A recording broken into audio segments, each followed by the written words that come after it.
Hello, नमस्कार, वंदन और अभिनंदन। जी हाँ, आप सभी लोगों का हमारे चैनल पर बहुत-बहुत स्वागत है। तो कैसे हैं आप लोग? आशा करते हैं कि बहुत ही अच्छे होंगे और बेहतरीन तरीके से अपने लक्ष्य की ओर हर पल अग्रसर हो रहे होंगे। तो चलिए शुरू करते हैं आज की क्लास और आज की क्लास शुरू करने से पहले देख लेते हैं मोटिवेशनल कोट। तू हँस, तू मुस्कुरा, बस रोना कम कर दे, तू जिंदा है अभी, इस जिंदगी की नाक में दम कर दे। अर्थात हमें अपनी असफलताओं से रोना नहीं है, उससे आगे बढ़कर सफलताओं की तरफ अग्रसर होना है। तो चलिए शुरू करते हैं आज की क्लास। और यदि आप हमारे चैनल पर फर्स्ट टाइम विजिट कर रहे हैं तो आप हमारे चैनल को सब्सक्राइब करना ना भूलें, क्योंकि आने वाले टीजीटी, पीजीटी, एलटी ग्रेड या फिर यूपीएचएससी, आरपीएससी या फिर नेट एग्जाम की यदि आप प्रिपरेशन कर रहे हैं तो आपको बहुत सारा मटेरियल हमारे चैनल पर उपलब्ध मिलेगा। तो चलिए शुरू करते हैं। जैसा कि हम देख रहे हैं चट्टानें, यानी कि जो रॉक्स है वहां से प्रश्न कहाँ कहाँ से बनते हैं।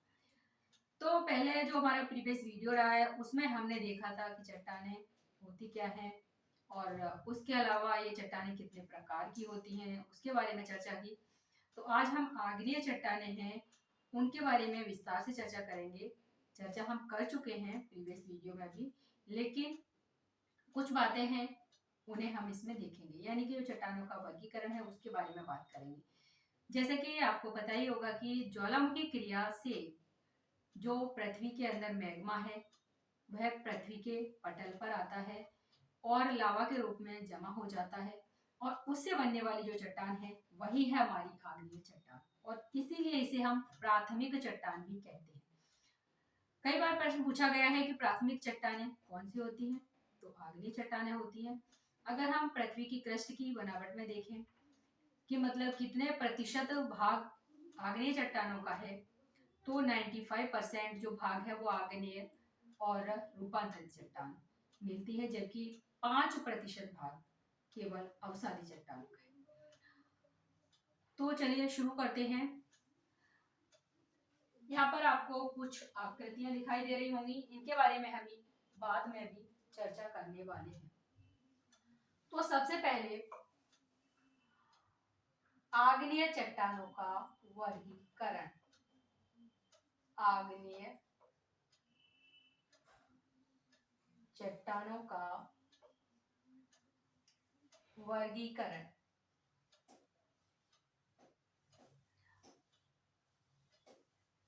इसे 3 आधारों पर डिवाइड किया गया है। जो वर्गीकरण है, सबसे पहला उत्पत्ति के आधार पर। उत्पत्ति के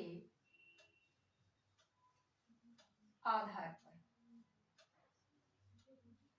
वहीं हम दूसरे की बात करें तो कणों के आधार पर। कणों के आधार पर। और वहीं तीसरे की बात करें तो रासायनिक संरचना के आधार पर। रासायनिक संरचना के आधार पर। अब यहां से भी प्रश्न बन सकता है कि जो आग्नेय चट्टानों का वर्गीकरण है वो कितने आधारों पर किया गया है। हो सकता है ऑप्शन में फर्स्ट में उत्पत्ति के आधार पर, कणों के आधार पर, रासायनिक संरचना के आधार पर, या फिर फोर्थ ऑप्शन दे दे कि सभी, यानी कि ये सभी सही है, तो वहां पर आपका आंसर होगा सभी। इसके अलावा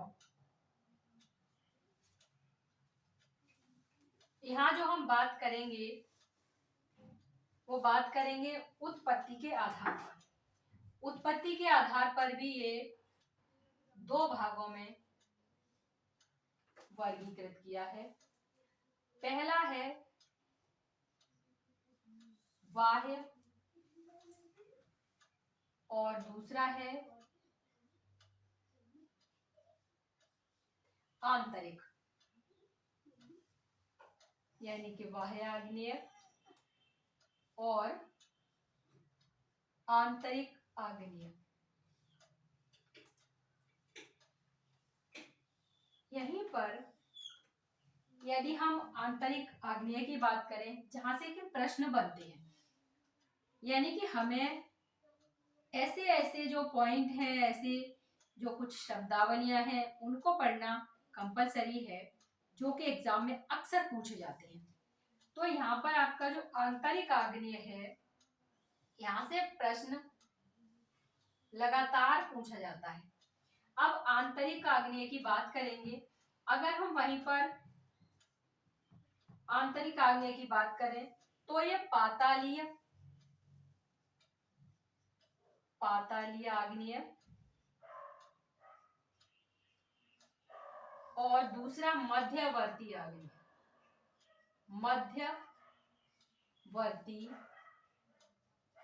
आग्नेय, यानी कि इसे भी डिवाइड कर दिया गया है दो भागों में। एक तो है पातालीय, दूसरा है मध्यवर्ती। पातालीय का मतलब है कि आंतरिक भाग में, और मध्यवर्ती यानी कि मध्य में।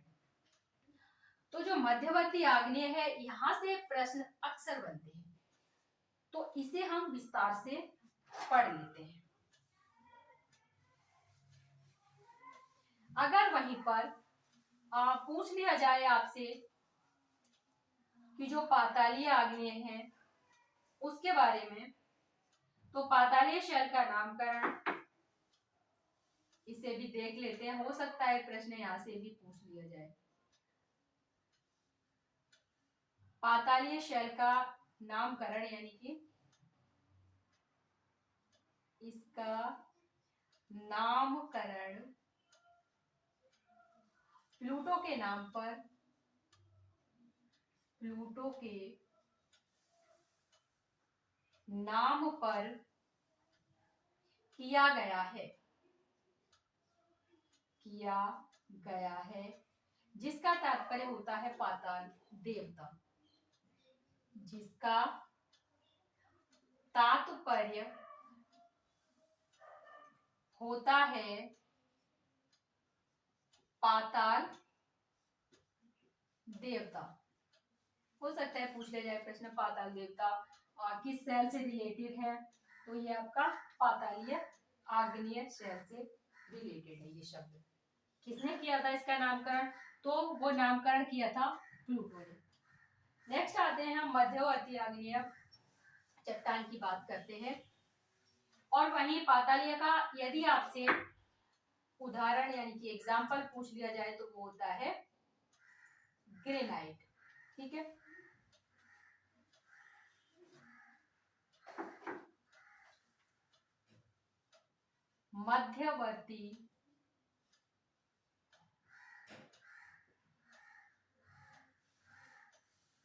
मध्यवर्ती आग्नेय चट्टान।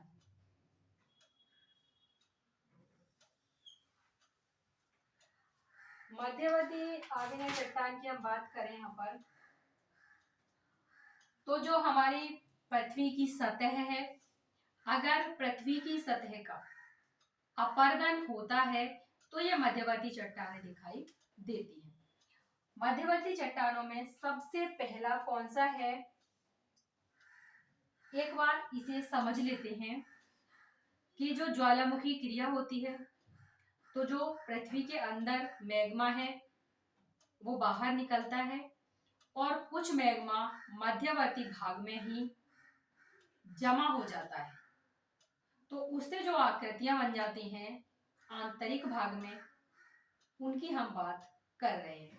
वो आकृतियां कौन कौन सी होती हैं, तो सबसे पहले इसमें आता है आपका सिल, दूसरा है डाइक, तीसरा है बैथोलिथ। अगर हम फोर्थ नंबर की बात करें तो विषमेलित,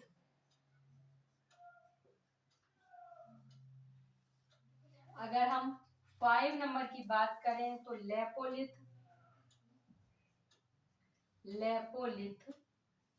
और 6 नंबर की बात करें तो फैकोलिथ।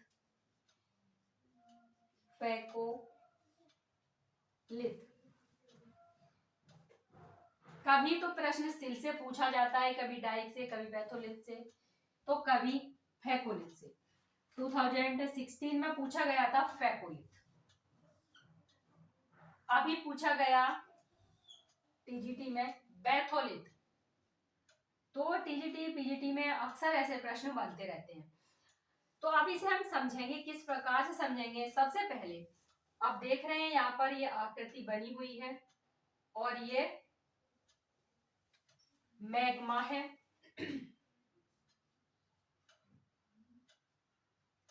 मैग्मा, अब ये मैग्मा ज्वालामुखी क्रिया के द्वारा जब इस पाइप के द्वारा ऊपर जा रहा है तो यहाँ पर आप देख रहे हैं ये एक तो यहाँ पर ये क्षैतिज रूप में जमा हुआ है इधर।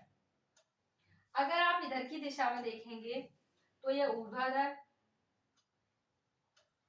अगर हम यहाँ पर सेल की बात करें तो क्षैतिज दिशा में मैग्मा के ठंडा होने से बनता है। ये क्षैतिज दिशा में मैग्मा के ठंडा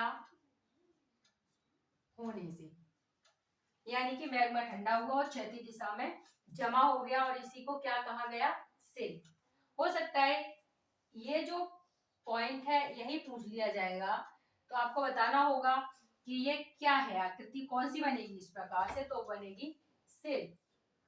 वहीं पर हम यदि इधर बात करेंगे डाइक की, तो डाइक ऊर्ध्वाधर दिशा में, ऊर्ध्वाधर दिशा में मैग्मा के ठंडा होने से, मैग्मा के ठंडा होने से यानी कि इस प्रकार से आकृति बनेगी, तो वो हो जाती है हमारा डाइक। सिल हो गया, डाइक हो गया। अब आते हैं हम, तो ये है हमारा बैथोलिथ। अगर बैथोलिथ की बात करें,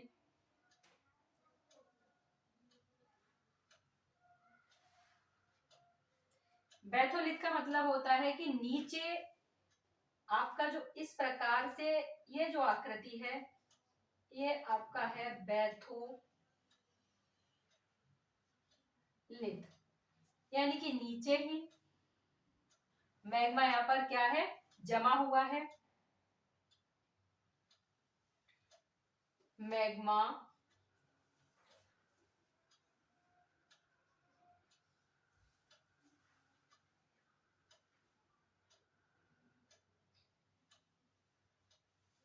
गुंबद के आकार में यहाँ पर जमा हुआ है ये।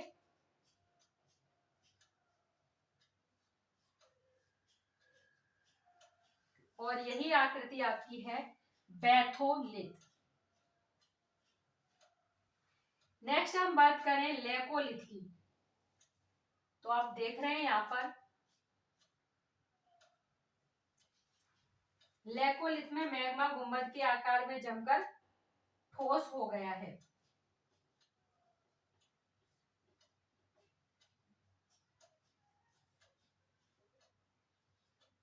जमकर ठोस हो गया है।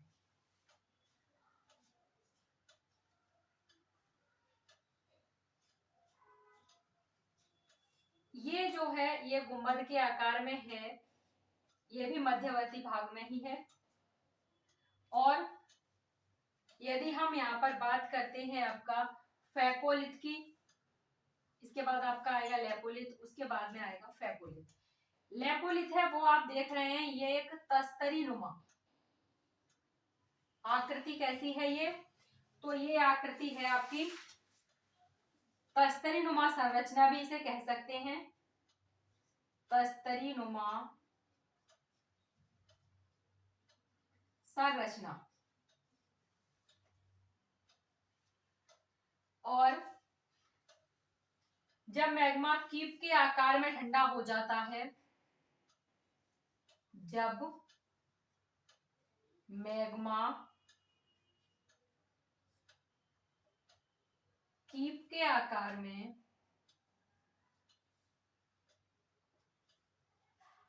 ठंडा हो जाता है। अगर वहीं पर बात कर रहे हैं हम फैकोलिथ की, फैकोलिथ यानी कि जो आकृति है आपकी ये किस प्रकार की है, तो यह अपनति, अपनति का मतलब होता है जैसे कि मान लो ये है, ठीक है, ये जो ऊपर वाला भाग है ये क्या है, अपनति।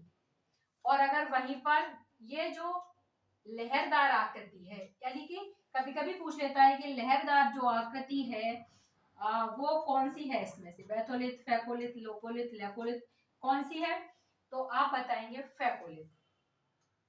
अब इसे याद करने का तरीका क्या है, तो मान लीजिए कि आपने ऊन है, धागा है, कुछ भी आपने ऐसे ही फेंक दिया उसे, तो क्या हो जाएगा, उलझ जाएगा। तो इस प्रकार से यहाँ पर ये फैकोलिथ याद रख सकते हैं आप। तो यही जो लावा मतलब मैग्मा है वो यहाँ पर आपका जमा हुआ है अपनति पर और अभिनति में। अपनति और अभिनति में जो मैग्मा का जमाव है वही क्या है, वही है आपका फैकोलिथ। तो इस प्रकार से आकृतियां इसमें बनती रहती हैं। और वहीं पर हम विस्मयलिथ की भी बात करें, ये आपका विस्मयलिथ है।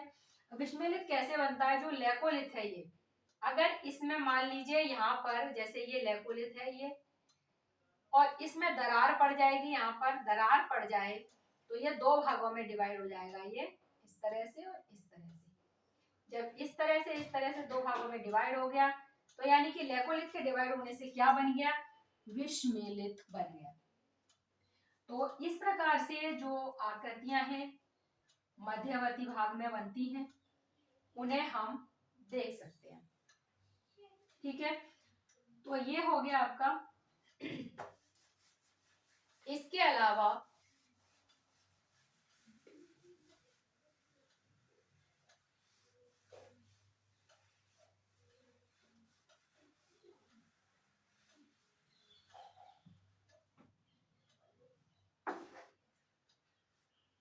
कणों के आधार पर बात कर रहे थे हम, जो हमारा सेकंड नंबर है,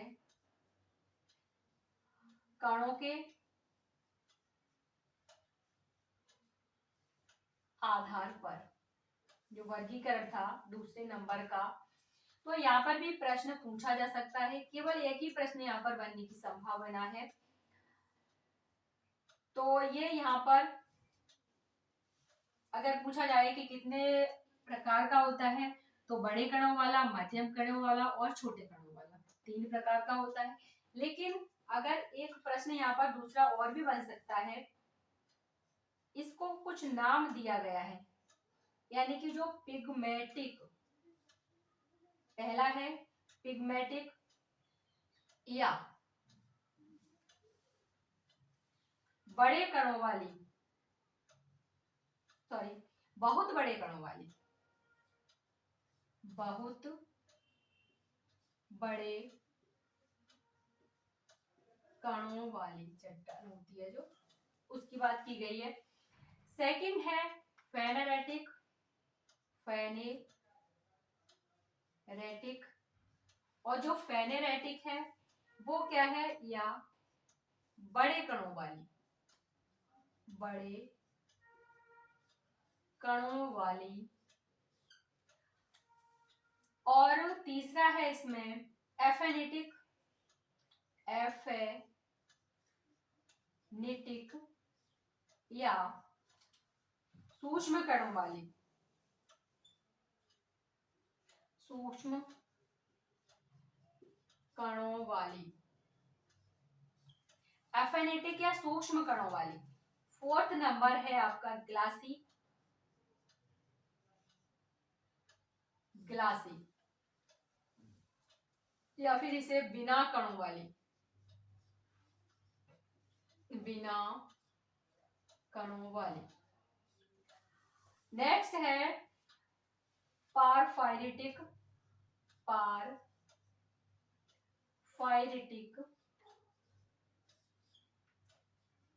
या मिश्रित कणों वाली, या मिश्रित कणों वाली। अब यहाँ पर प्रश्न कहां से बनेगा, तो आप देख रहे हैं कि पिग्मेटिक हो सकता है कि इन सबको मिलान करने के लिए दिया जाए, और जब मिलान करने के लिए दिया जाएगा तो आपको पता होना चाहिए पिग्मेटिक को क्या और कहते हैं, बहुत बड़े कणों वाली, फेनेरेटिक को बड़े कणों वाली, फेनेटिक को सूक्ष्म कणों वाली, ग्रासी को बिना कणों वाली, पारफायरिटिक को आप मिश्रित कणों वाली चट्टान कहते हैं। तो एक तो प्रश्न यहां से बन सकता है। नेक्स्ट अगर हम बात करें तो यहाँ पर एक प्रश्न रासायनिक संरचना वाली जो है, रासायनिक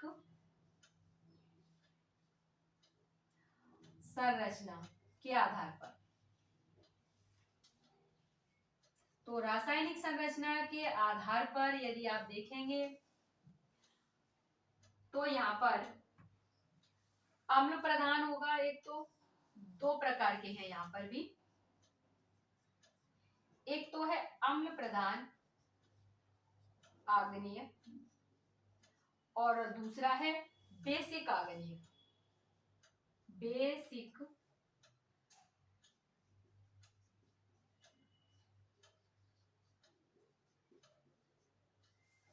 अम्ल प्रधान आग्नेय और बेसिक आग्नेय, यानी कि यहाँ पर दो भागों में इसे डिवाइड किया गया है।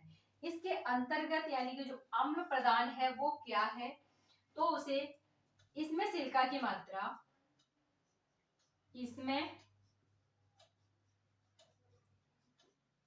सिलिका की मात्रा अधिक होती है, अधिक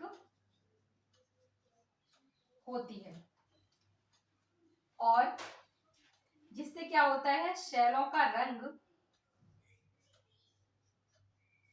शैलों का रंग हल्का होता है।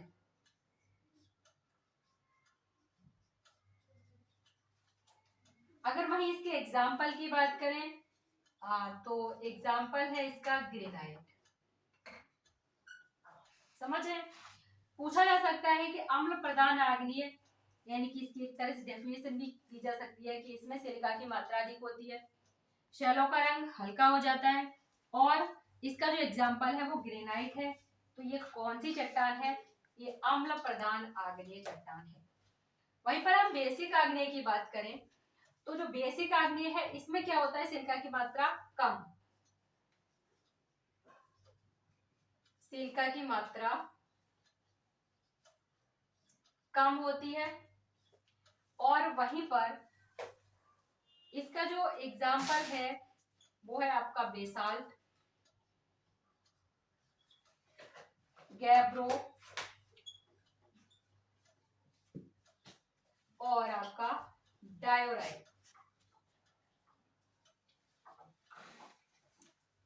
इसमें क्या क्या पूछा जा सकता है, इसमें बस आपको बेसिक आग्नेय कौन सी है, सिलिका की मात्रा कम होती है, वो चट्टान कौन सी है, तो बेसिक आग्नेय होती है। अधिक होती है तो वो कौन सी होती है, तो वो होती है अम्ल प्रधान आग्नेय होती है। शैलों का रंग हल्का किसमें होता है, अम्ल प्रधान आग्नेय में होता है।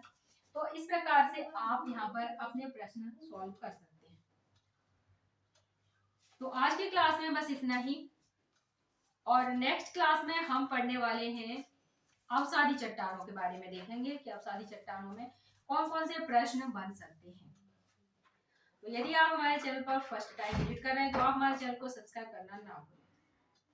तो चलिए मिलते हैं नेक्स्ट क्लास में, तब तक के लिए नमस्कार, धन्यवाद, जय हिंद।